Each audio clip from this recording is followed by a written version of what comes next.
आप देख रहे हैं नेट्रिक न्यूज, साहस सच कहने का। नमस्कार, आप देख रहे हैं नेट्रिक न्यूज और आपके साथ मैं हूं दीप्ति द्विवेदी। लोकसभा चुनाव को लेकर पार्टियों के बीच तैयारियां शुरू हो गई हैं। वहीं विपक्षी एक दूसरे पर जमकर निशाना साधते हुए नजर आ रहे हैं। जहां कांग्रेस अध्यक्ष राहुल गांधी बीजेपी सरकार पर राफेल मामले को लेकर प्रहार करने में लगी हुई है, वहीं ऐसा माना जा रहा है कि बीजेपी सरकार भी कांग्रेस का चुनाव से ध्यान भटकाना चाह रही है, जिसके चलते राहुल गांधी के बहनोई को जमीन मामले घोटाले में फंसाया जा रहा है। दरअसल बीकानेर जमीन मामला घोटाले में प्रियंका गांधी वाड्रा के पति रॉबर्ट वाड्रा से लगातार पूछताछ के सिलसिले जारी हैं।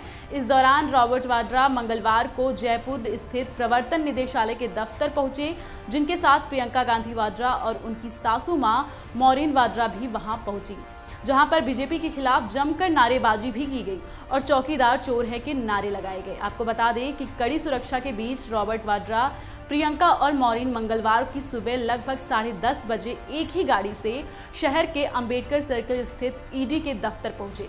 इस दौरान ईडी कार्यालय की तरफ जाने वाले रास्ते की सड़कों के किनारे कुछ पोस्टर लगाए हुए थे, जिसमें राहुल, प्रियंका और वाड्रा की तस्वीर के साथ कट्टर सोच नहीं युवा जोश जैसे नारे लिखे हुए थे।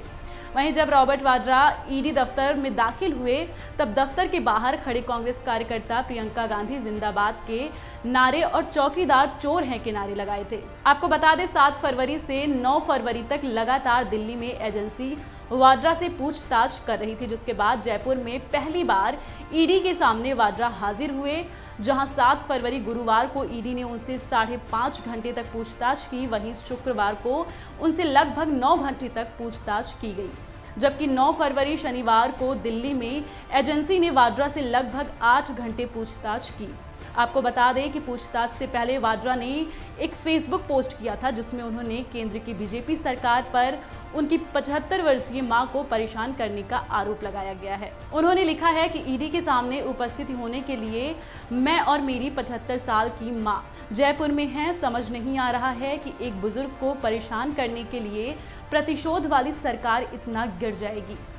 साथ ही उन्होंने अपनी मां के जीवन में पेश आई दुखद घटना के बारे में चर्चा करते हुए कहा कि उनके परिवार में 3 मौतों के बाद उन्होंने अपनी मां को कार्यालय में रहने के लिए कहा था, जिसके चलते वो गम को आपस में बांट और साथ समय बिता सके।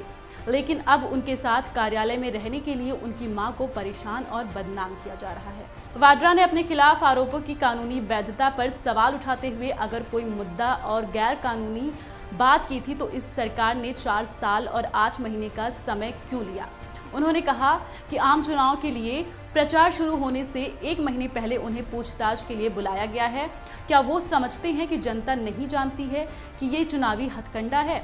साथ ही उन्होंने कहा कि वो सवाल का पूरे सम्मान और गरिमा के साथ जवाब देंगे, क्योंकि उनके पास छिपाने के लिए कुछ भी नहीं है। आपको बता दें कि बीकानेर जमीन घोटाला महाजन फील्ड फायरिंग रेंज के विस्थापितों के नाम पर हुए फर्जी आवंटन से जुड़ा हुआ है, जिसे फर्जी दस्तावेज बनाकर ऐसे लोगों ने अपने नाम कर आवंटित करवा लिया, जो असल में विस्थापित किसान नहीं थे, जिसके बाद यहाँ की जमीन बिकनी शुरू कर दी गई। वहीं रॉबर्ट वाड्रा की कंपनी स्काईलाइट ने भी यहाँ 74.85 हेक्टेयर जमीन खरीदी और उससे ज्यादा दाम में बेच दिया, जिस दौरान कोर्ट में चार्जशीट दाखिल की गई, जिसके बाद ईडी ने सितंबर 2015 में इस मामले की जांच शुरू की, जहां इस मामले को लेकर मई 2016 में कुछ गिरफ्तारियां हुई। वहीं ईडी ने वाड्रा की कंपनी के खिलाफ भी एक नोटिस जारी किया, जिसके बाद वाड्रा की कंपनी ने हाईकोर्ट का दरवाजा खटखटाया, लेकिन कोर्ट से राहत नहीं मिली, जिसके चलते कंपनी के अधिकारी ईडी के सामने पेश हुए।